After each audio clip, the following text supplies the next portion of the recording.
જ દિવસો બાકી રહ્યા છે ત્યારે તડામાર તૈયારીઓ થઈ રહી છે। આયોજનના પક્ષે પણ તંત્ર દ્વારા પણ તૈયારીઓ કરવામાં આવી રહી છે। અમદાવાદના ગ્રામ્ય વિસ્તારોમાં આયોજનને લઈને જાહેરનામું બહાર પાડવામાં આવ્યું છે। આ નિયમો જાહેર કરવામાં આવ્યા છે।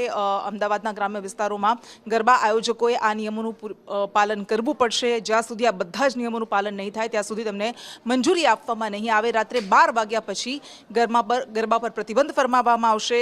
જો જાહેરનામાનું ઉલ્લંઘન થશે તો કાર્યવાહી કરાશે। ગરબા આયોજકોએ તમામ ગરબા આયોજકોએ પહેલા પરમિશન લેવી પડશે, ત્યારબાદ જ તેઓ આયોજન કરી શકશે।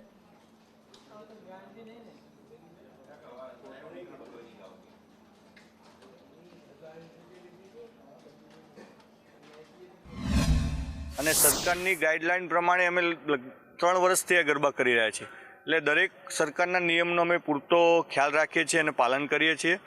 અને કોઈ ખેલૈયાને કંઈ તકલીફ ના પડે અને કોઈ નિયમનું ઉલ્લંઘન ના થાય એવો અમે પૂરતો ખ્યાલ રાખીએ છીએ।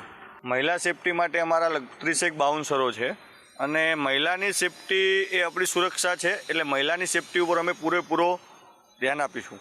નવરાત્રિ મહોત્સવ ટૂંક સમયમાં હમણાં આવી રહ્યો છે અને વ્યવસ્થિત રીતના આયોજન થાય અને લોકો ભાવ ભક્તિથી એની સાથે સાથે એને માણી શકે અને સુરક્ષા પણ લોકોની જળવાય અને કાયદાની વ્યવસ્થાની પણ જળવાય એ માટે જાહેરનામું બહાર પાડવામાં આવેલ છે।